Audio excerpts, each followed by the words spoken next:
میرے دیش کی تباہی کا سبب سیاسی لوگ نہیں ہیں. رشوت ہے.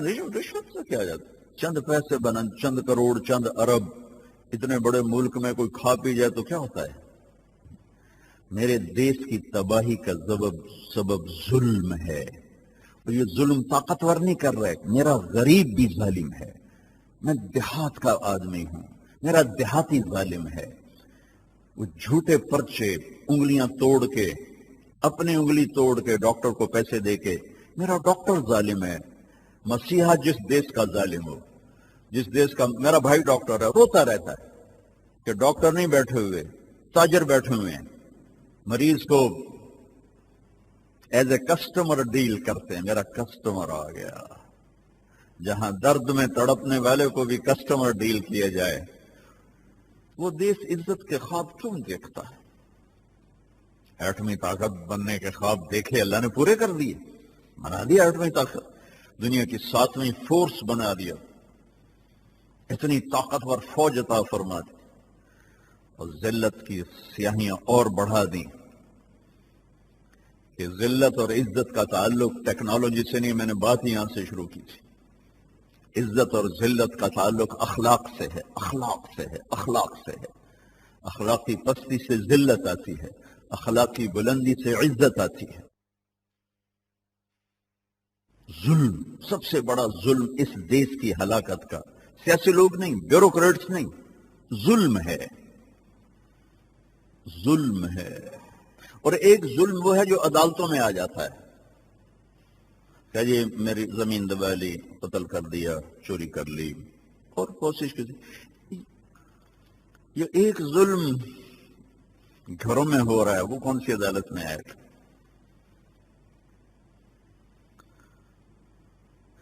ایک ملازمہ پہ جو ایک مالکن ظلم کر رہی، وہ کس عدالت میں آئے گا؟ اللہ کی عدالت میں تو پٹ اپ ہو رہا ہے. پورے دیش کی کہانی ہے. میرے نبی نے فرمایا، جس نے مزدور سے کام لیا اور اس کو مزدوری پوری نہ دی، اور یہ سارے ملک میں ہو رہا ہے، کیا تاجر، کیا ذمہ دار، جس نے مزدور سے کام لیا اور اس سے مزدوری پوری نہ دی، تو قیامت کے دن اس مزدور کا میں وکیل بن کر آؤں گا.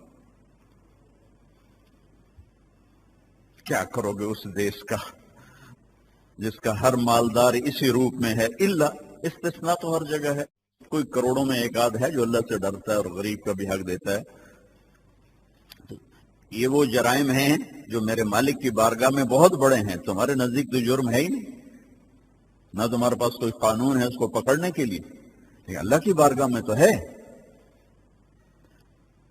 اور جو میرے دیش کا جو سسرالی معاشرہ ہے، جس میں آنے والی لڑکی مظلوم ترین نمبر بدل لیتا ہوں کہ مجھ سے کہانیاں سنی نہیں جاتی، رو رو کے میں آگے کیا کروں، میرے پاس کیا ہے.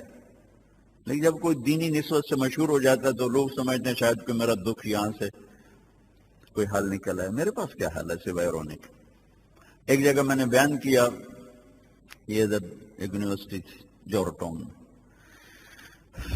بیان کے بعد بیٹھے تھے ہم وہاں کے وائس چانسلر کے پاس، تو اور اس نے کہا ایک آدمی، ایک بچی باہر ملنا چاہتی. میں نے کہا ابھی تو میں نہیں مل سکتا. کہا جو بہت رو رہی ہے. میں نے کہا اچھا بلا لو.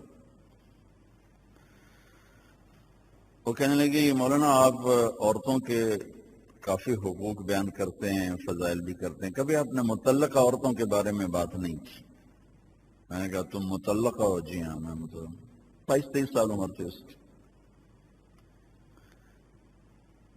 تو مجھے پہلی دفعہ بچی نے میرے سینے میں خنجر اتارا کہ واقعی میں ماں کے، بہن کے، بیٹی کے، بیوی کے فضائل بیان کرتا ہوں، متعلقہ کے فضائل ہی کبھی نہیں بیان کیا، لیکن موجود. میں نے کہا تمہیں کیوں طلاق ہوئی؟ وہ کہنے کہ جی ہم میاں بیوی میں بہت محبت تھی، بس میرا سسر کہتا ہے میں نے چنگے نہیں لگ دیا نو طلاق دے. 1 سال تو میرے خامن نے برداشت کیا، پھر آخر کہنے لگا میں ماں باپ کو فیس نہیں کر سکتا، اور مجھے گھر چھوڑ کے آ گیا. اب اس ظلم کو کس کٹہرے میں لاؤ گے؟ میرے نبی نے فرمایا علی علی طلاق سے بچنا، جب طلاق دی جاتی ہے اللہ کا عرش کانپ اٹھتا ہے۔ یہ کس کٹہرے میں آئے گا؟ یہ ہر گھر کی کہانی ہے۔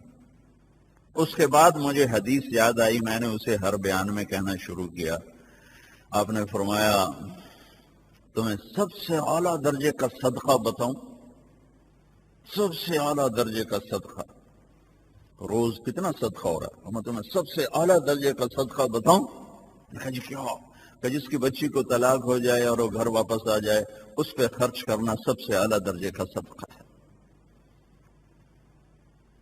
سب سے اعلیٰ درجے کا خرچ ہے وہ، سب سے اعلیٰ درجے کا، کیونکہ وہ بوجھ بندی، ماں باپ بھی کہتے کتنے سڑے چرتے آ بیٹھے، بھائی تو ویسے قبول نہیں کرتے، بہنیں اپنے گھروں کو جا چکی ہوتی، تو ایک بوجھ بن کے آتی ہے۔ میرے نبی نے فرمایا سب سے اعلیٰ درجے کا صدقہ اس بچی پہ خرچ کرنا ہے۔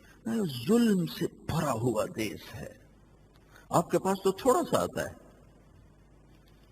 جو پیچھے ہے اس کی تو انتہا کوئی نہیں ہے۔ جس دھرتی پہ ظلم ہوتا ہے وہ خود کام فریاد کرتے یا اللہ ان سے مجھے پاک کر، ان ظالموں سے مجھے پاک کر، ان ظالموں سے مجھے پاک کر۔ ہم نے تو دھرتی کا نام اللہ تعالیٰ چودھری رحمت علی کے درجے بلند، کیا خوبصورت نام رکھا تھا پاکستان۔ ہائے ہائے، نام کیا تھا اور ہو کیا گیا، خواب کیا دیکھا، تعبیر کیا نکلی۔ چمن میں تخت پر جستم شہ گل کا تجمل تھا، ہزاروں بلبلیں تھی باغ میں، ایک شور تھا غل تھا، کھلی جب آنکھ نرگس کی نہ تھا جز خار کچھ باقی، بتاتا باغ ماں رو رو یہاں غنچہ یہاں گل تھا۔ دیکھنے والوں نے خواب بڑا اچھا دیکھا تھا، وہ تعبیر لیے بغیر قبروں میں چلے گئے۔ ہماری آنکھ کھلی تو اندھیری رات کے سوا کچھ ہے نہیں۔ اسلام کے نام پہ 2 ریاستیں بنی ہیں 14 صدی میں، اب تو 15ویں صدی کے بھی 35 سال ہو گئے، ایک مدینہ کی ریاست، ایک پاکستان کی ریاست، اور انسانی تاریخ میں یہ پہلی ریاست ہے جو شب قدر میں وجود میں آئی۔ یہ اتفاق تھوڑے کہ اتفاق سے 14 اگست کو شب قدر تھی، اتفاق تھوڑا ہی، اتفاق نہیں تھا، قرار تھا، قرارداد تھی، قرارداد تھی ہم پر حجت پوری کرنے کے لیے کہ تم کیا ناقدر ہو میرے بندو، کیسا دیش دیا، کس شب میں دیا، کس مہینے میں دیا، کیا نام رکھوایا، تم نے کیا کر کے دکھایا کہ ساری دھرتی کو ظلم سے بھر دیا، زنا سے بھر دیا، شراب سے بھر دیا، جھوٹ سے بھر دیا، ظلم و ستم سے بھر دیا۔ مائیں جب فریاد کرتی ہیں، یہ آپ کہاں کون سی عدالت میں یہ کیس پٹ اپ ہوگا؟ اللہ کی عدالت تو کہاں پڑتی ہے جب ماں کی فریاد ہوتی، جب باپ بے عزت ہو کے دکھی ہو کے بیٹھتا ہے۔ ایک بیٹا اپنے باپ سے کہہ رہا، تو آج تک میرے واسطے کی بنایا ہے؟ بیٹا باپ کو کہہ رہا، میں سن رہا ہوں، تو آج تک میرے واسطے کی کیتا ہے؟ اور آگے دکھی باپ، اچھا میرا پتر، اچھا میرا پتر، جس درد سے وہ کہہ رہا تھا اچھا میرا پتر، اوف اوف اوف اوف، تمہارے جو کوئی کیس نہیں، لیکن اللہ کی عدالت میں بہت بڑا کیس بن چکا ہے یہ، اچھا میرا پتر۔ میرے نبی سے پوچھا گیا یا رسول اللہ قیامت کب آئے گی؟ آپ نے فرمایا اللہ کو پتہ کب آئے گی، کہ کوئی نشانی تو بتا دے، کہ جب ماؤں کو ذلیل کیا جائے گا قیامت آ جائے گی۔ کون سی عدالت میں یہ کیس آئے گا؟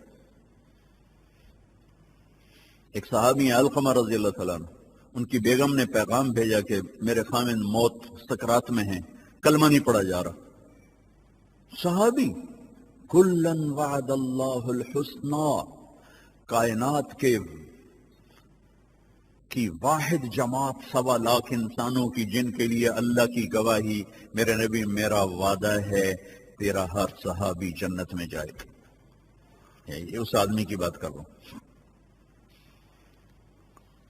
آپ تیزی سے تشریف لے کے کہ بیٹا قل لا الہ، کہلوانے والے نبی، کہنے والا صحابی، بیٹا قل لا الہ الا اللہ، کہو لا الہ الا اللہ۔ کہ یا رسول اللہ نہیں کہا جاتا، بات ہو رہی ہے، کلمہ نہیں پڑھا جی، نہیں کہا جا رہا، نہیں آ رہا زبان۔ آپ نے فوراً فرمایا والدین میں کون زندہ ہے؟ کہ جی ماں زندہ ہے۔ تو میں ناراض ہے کہ جی ناراض ہے کہ بلاؤ. ماں آ گئی. آپ نے کہا ام علقمہ اپنے بیٹے سے ناراض ہو؟ کہ جی ناراض. کیا ناراضگی؟ کہ جی مجھے دین کا کوئی گلہ نہیں، بہت نیک بچہ ہے، راتوں کا تہجد گزار ہے، دن کا روزے دار ہے، رات کا شب بیدار ہے، بس میرے ساتھ بدتمیزی سے بولتا ہے، مجھے یہ گلہ ہے. جب بولتا ہے سخت لہجے میں بولتا ہے، میرا دل کاٹ دیا ہے. ہم نے کہا معاف کرو گی؟ کہ نہیں کروں گی. آپ نے کہا میں آگ میں ڈالوں پھر معاف کرو گی؟ کہ جی کروں گی. کیا یوں آتا ہے کہ آپ نے کہا بلال لکڑی اکٹھی کرو اور علقمہ کو آگ میں ڈال دو؟ کہنے کہ آپ آگ میں ڈالیں گے؟ یا رسول اللہ آپ آگ میں ڈالیں گے؟ ہاں. تو معاف نہیں کرے گی تو اسے اللہ آگ میں ڈالے گا. تو میں آگ میں ڈالتا ہوں کہ اس کی کچھ آگے آسانی ہو جائے. تو نہیں میں یہ برداشت نہیں کرتی، میں معاف کرتی ہوں. یا یوں فرمایا کہ دیکھو اگر تم نے معاف نہ کیا تو پھر اللہ اسے آگ میں ڈال دے گا، یہ برداشت کرو گی؟ کہ نہیں یہ تو نہیں کرتی. کہ اسے معاف کرو. کہا یا رسول اللہ میں نے معاف کیا. تو آپ نے کہا علقمہ کہو لا الہ الا اللہ. ان کا لا الہ الا اللہ محمد رسول اللہ، اور ساتھی جان نکل گئی. پھر آپ نے ان کا جنازہ پڑھایا، ان کے دفن میں شریک ہوئے، اور وہاں ان کی قبر پہ کھڑے ہو کے اعلان فرمایا جس نے ماں باپ کو دکھ دیا اس پہ اللہ کی لعنت، اس پہ فرشتوں کی لعنت، اس پہ زمین آسمان کی لعنت. نہ ان کی نماز قبول ہے، نہ روزہ قبول ہے، نہ صدقہ قبول ہے. اللہ اللہ اللہ